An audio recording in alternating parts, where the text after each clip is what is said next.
maa la raw. borom dëkk bi. yow ndekete na nit doo xam njëriñam tànk sori wala. la ilaha illallah Fatou yow ngaa ñëw de. commencé nga. noppaloo ko bu baax feeñ na ci kanam bi noppal dafa baax de dallu. bien accompagné. jël un congé c'est très bien. mais boo retour.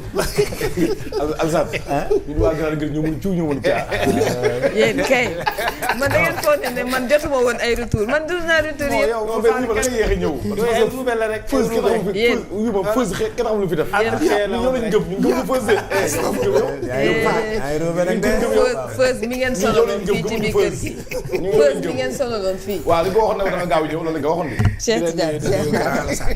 di nuyu Kader ak Bamba ak téléspectateurs yi di lay nuyu bu baax Fatima di la wax ne namoon nañ la bu baax a baax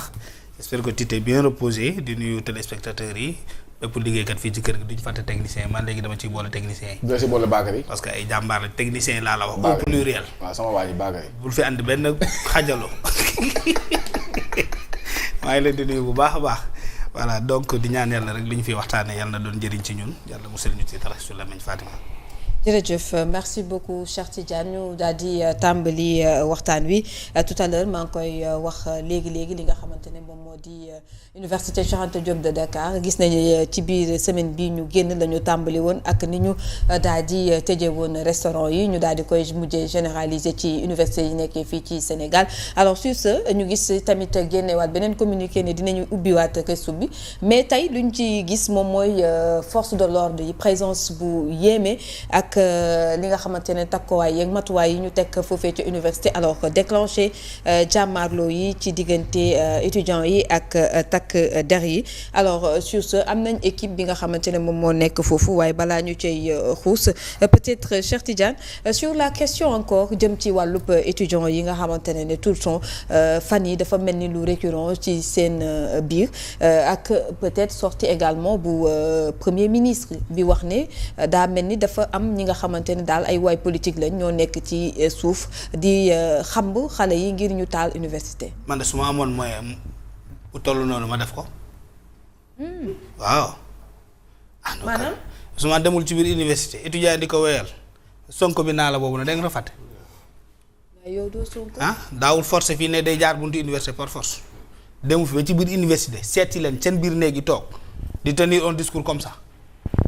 mais loolu yàggul di. bu muy seeti étudiants yi waxu leen ne vous êtes l'espoir de ce pays là il faut se battre les vidéos sont disponibles ça c'est des VAR si man opposant su ma nekkoon opposant bu toll noonu am moyen yooyu mais je vais utiliser les étudiants yi xanaa nekkul ci parti politique yi voilà. mais chaque jour on dénonce une chose moom mooy université ce n'est pas fait pour li nga xamante ne moo di wàllu politique mais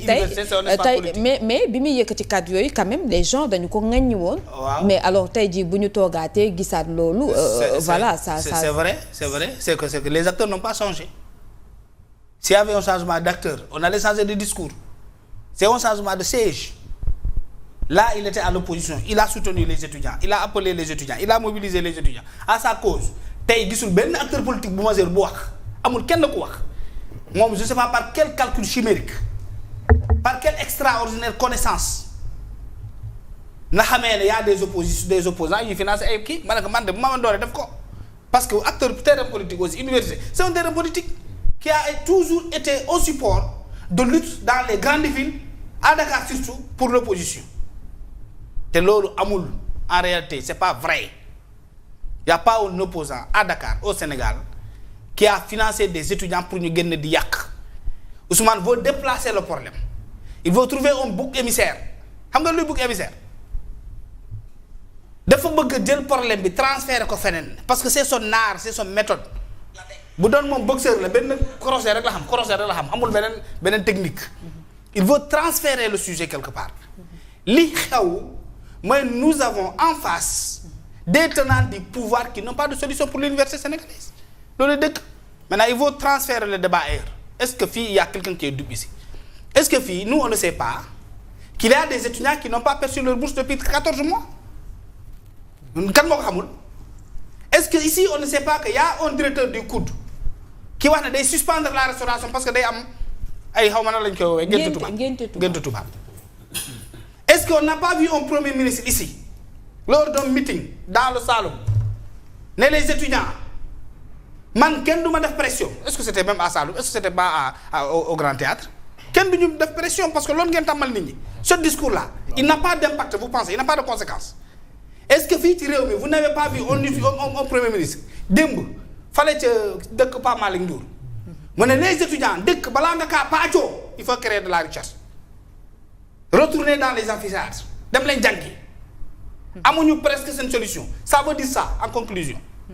ndax loolu amul conséquence ci li xew tey est-ce que fii ci réew mi nous n'avons pas entendu est-ce qu'on a entendu au premier ministre qui a tenu un discours responsable qui s'adresse au ministre des Finances qui s'adresse aux autres ministères budget ak autres pour ne trouvons une solution face à cette crise-là est-ce que une seule fois vous avez entendu Ousmane Sonko tenir un discours pour apaiser est-ce que dégg ngeen ko est-ce que ce n'est pas Ousmane Sonko qui voudrait utiliser l'université pour créer une crise à côté d'une crise économique qu'il ne peut pas tenir voilà et question la ñuy poser parce que son discours n'est pas le discours d'un leader politique d'un premier ministre d'un tenant du pouvoir c'est un discours va-t-en-guerre et pendant ce temps moom ana doomam yi est-ce que ñu ngi jàngee dans nos universités qui connaît un seul enfant de Ousmane Sonko dans une école publique du Sénégal actuellement à l'heure où je vous parle kan moo xam kenn ne man j'ai vu le fils de Ousmane Sonko le frère de Ousmane Sonko inscrit dans telle école qu'elle soit une école publique kan moo ko xam ça n'existe pas tout le discours de Ousmane Sonko c'est que je ne suis pas responsable c'est l'autre qui est responsable cette fois-ci maintenant il accuse l'opposition hier il a accusé les étudiants waaye nag étudiants yi lu ñuy jot nii di ko dund tu ne peux pas semer le vent et vouloir récolter autre chose qui ne soit pas une tempête lii ñoom la di c'est les étudiants là ñii lii benn mbir la ñuy wane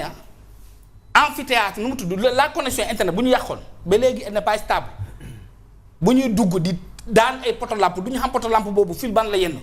ñu yàq lépp détruire la verdure plus vilainement que ce que nous sommes en train de le vivre aujourd'hui parce que amul lu ñu yàqoon université. Très bien. yàq fépp woyal Ousmane Sonko woy cette chanson de victoire yéeg ci kaw oto bi taal flamme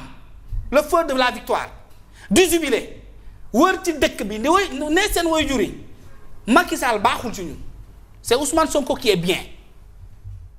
que les autres acteurs politiques ils sont mauvais ñoom Bougane Gueye Dany dañuy tambambaal te bu tànk amuñu vision ñoom Barthélémy Dias baaxuñu kenn rek moo fi baax c'est Ousmane Sonko ils l'ont dit à un moment des villages à un moment de la campagne à un moment des communes du Sénégal de profondeur ba ñoom ñëpp ñu wootal Ousmane Sonko voilà ce